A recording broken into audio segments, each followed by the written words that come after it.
Hello everybody and welcome back to Reading with Grandma.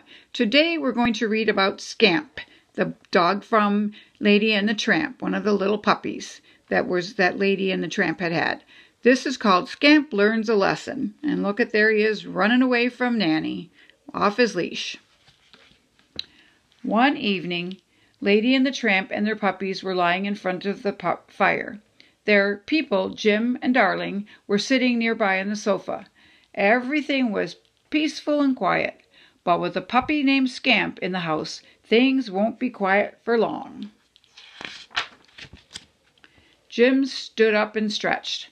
"I need some air," he said. "Who wants to take a walk?" Only Lady wanted to go. She ran over and got her leash. "See you in a little while," said Jim. "Tramp, you take care of the house." Lady tugged at her leash and led Jim outdoors. The puppies gathered around Tramp. "Tell us a story," they begged. "Tell us about the good old days," said Scamp. "Ah, the good old days," said Tramp. "That was before I settled down with your mother to raise a family. I used to run around town with my good friends, Trusty and Jock," said Tramp. "We went where we pleased. We always ate at the best restaurants, the ones with backdoor service. What feasts we had! The dog catcher used to chase us, but we could outsmart him any day. Only careless dogs get caught and taken to the pound. One sunny day we went to the zoo and said hello to all the animals there. Sometimes a man gave us ice cream. We ended every evening in the park, singing to the moon. Ah, that was the life." Tramp talked until Lady came back with Jim. "Oh, Tramp," said Lady, "you've been telling your stories again.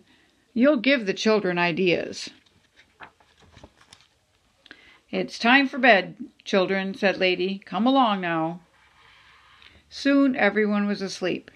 Everyone except Scamp. He was thinking about Tramp's stories.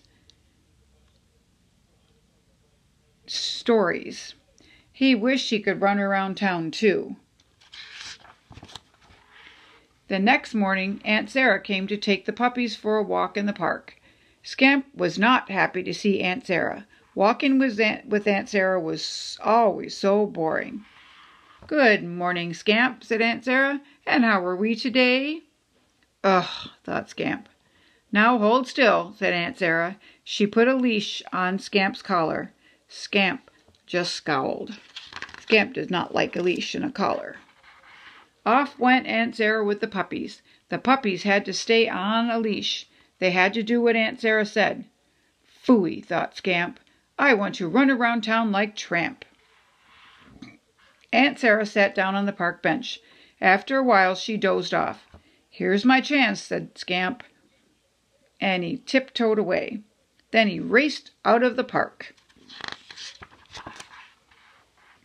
Scamp ran through street after street. He felt so happy and bold that he ran right in front of the dog catcher. "Only careless dogs get caught," said Scamp, and he raced off. Suddenly, Scamp was jerked to a stop. His leash had got caught on a fire hydrant. Scamp pulled and pulled on the leash. He pulled so hard, his collar popped off. Some wonderful new smells reached Scamp. "It must be the zoo," he said. He trotted across the street. No dogs were allowed in the zoo, but Scamp didn't know that. He walked right in. The gatekeeper was busy and didn't see him. Scamp barked hello to the lion family. The lions roared back. Scamp barked hello to the monkeys. The monkeys chattered and laughed. What fun the zoo was! No one gave Scamp any ice cream, but the elephant gave him a bath. "My, the animals are noisy today," said the gatekeeper. Then he spotted Scamp. "How did that dog get in there?" he wondered. "Here, doggy, nice doggy," said the gatekeeper. Scamp ran happily to the man. The gatekeeper called over a policeman. "This little dog is lost," the gatekeeper said, "and he has no collar." "Then he belongs in the dog pound," said the policeman. "Give him to me."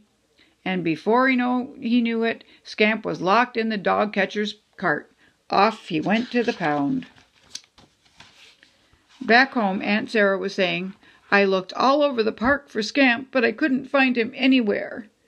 "Oh, dear," said Darling. "He's such a little dog. I hope he's all right." Everyone was very worried. "Where could that rascal be?" said Tramp. "You should know," said Lady. "You told him all those stories."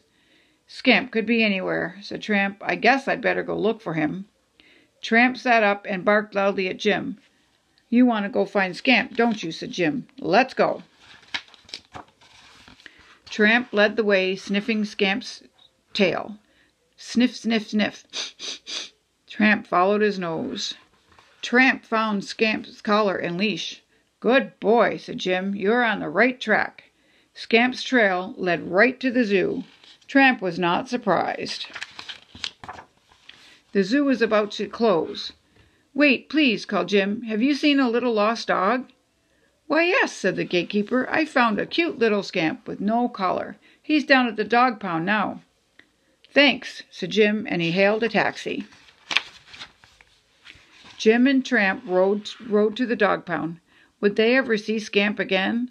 The little puppy had no collar. Nobody knew his name and address. Anyone who wanted a pet could take him home. "A brown puppy with no collar?" said the clerk with the dog pound. "I'll have to check the book. We have lots of dogs in the pound today." But Tramp knew Scamp was there. He could hear the puppy barking. The clerk opened the door to the dog pens, and Tramp ran right to his son. He was so happy to see Scamp, and Scamp was happy to see his father. Jim paid a fine to free Scamp. Then he took the dogs home in a taxi. "Look who we found," called Jim. Lady was not surprised when she had heard what happened. "Oh, those stories of yours," she said to Tramp. Lady gave Scamp a scolding. Jim gave Scamp a scolding too. "No more running off," he said. "You were very lucky this time." And he put Scamp's collar back on. "I hope you have learned your lesson," said Tramp. "Running around town is not for little dogs." "I'm sorry," said Scamp in a small voice, but he couldn't wait until he got big, and then he could go on all the adventures he wanted. So I hope you enjoyed today's story about Scamp, and he learned a lesson about not running away again. So leave a like, a comment, what you'd like me to read in the future, and ring the bell so you know when I'm reading again. Subscribe if you haven't, and have a super adventurous reading day. Bye now.